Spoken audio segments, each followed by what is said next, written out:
In this video, I'll give you 5 running backs I can't stop drafting in 2024 fantasy redraft leagues. I'm Jim Coventry of RotoWire.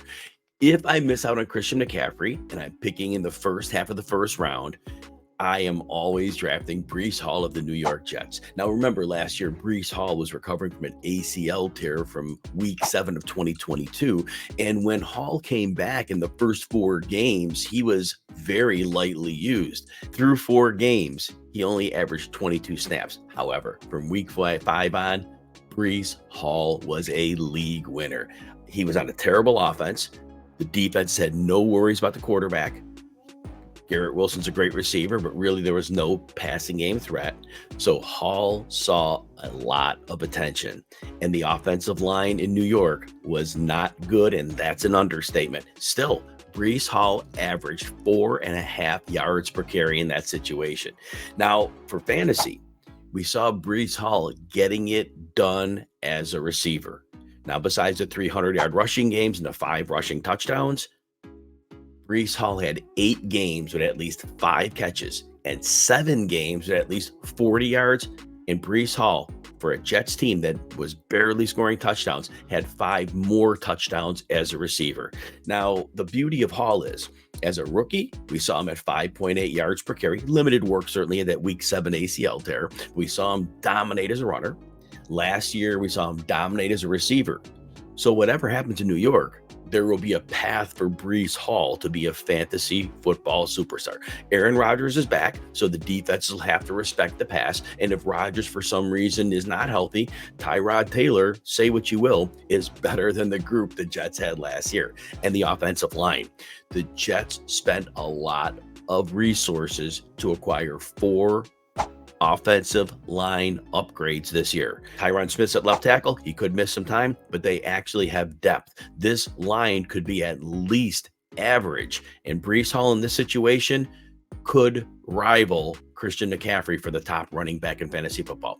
The next running back I can't stop drafting is Joe Mixon of the Houston Texans. Now, Mixon was the player I called the great compiler. And he played with the Bengals, and yards per carry always right around 4, very moderate broken tackle rate and yards after contact. But Mixon is all about volume and consistency. In the last 3 years, we've seen him average 303 touches. And now that he's in Houston, defenses, just like in Cincinnati when Mixon was there, they've got to worry about the quarterback, C.J. Stroud. They've got to worry about the trio of receivers.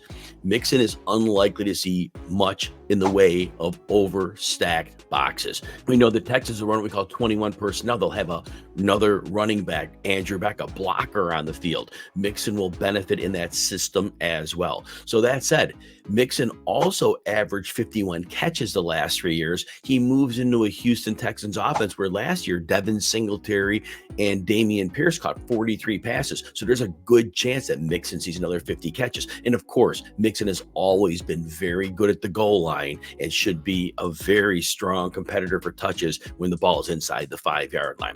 Now, the Texans should have a big-time offense this year, meaning they could score a lot of points, and that tide rises all the ships, including Joe Mixon, who could score double-digit touchdowns, and he could easily break into the top 10 running backs. Now, if you enjoy videos like this, please consider hitting the like button and subscribe to the RotoWire Fantasy Football channel on YouTube. Also, check out all of our fantasy football content and rankings by getting a free 2-day trial with no credit card needed. You just go to rotowire.com/Jim to see all of our content. All right, the next player that I can't stop drafting is James Conner of the Arizona Cardinals. And I know if you follow me, you hear this every single year.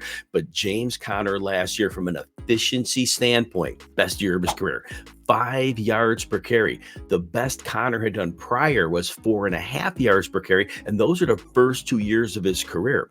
Conner also had the first 1,000-yard rushing season of his career last year. And in terms of breaking tackles, 94th percentile, yards after contact, 97th.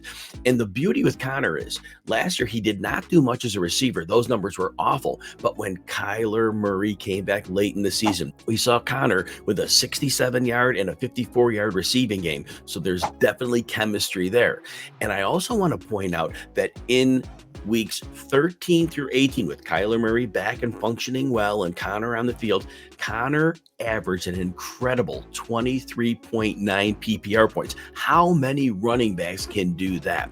Now, we know that Trey Benson was drafted by the Cardinals. Trey Benson's a great downhill runner, a lot of speed, but in this offense, Connor's the heart and soul of the whole team.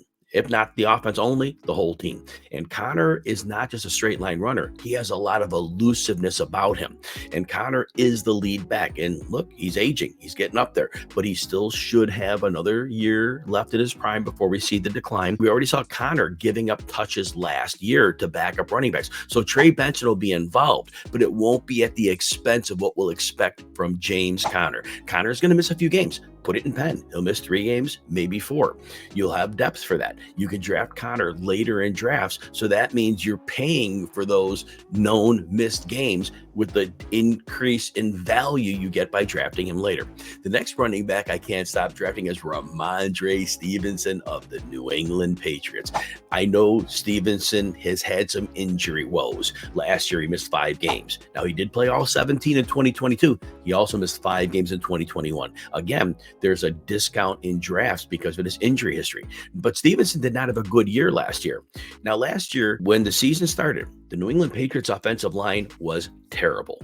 It got better from a run blocking perspective as the season went on, but by the time they were really good, Stevenson had already been injured and missed the last 5 games. So that said, we've seen Stevenson play at a high level already. The expectation is Drake May and or Jacoby Brissett will be an upgrade on what the Patriots have had at quarterback. So defenses will have to pay a little bit of attention to the passing attack.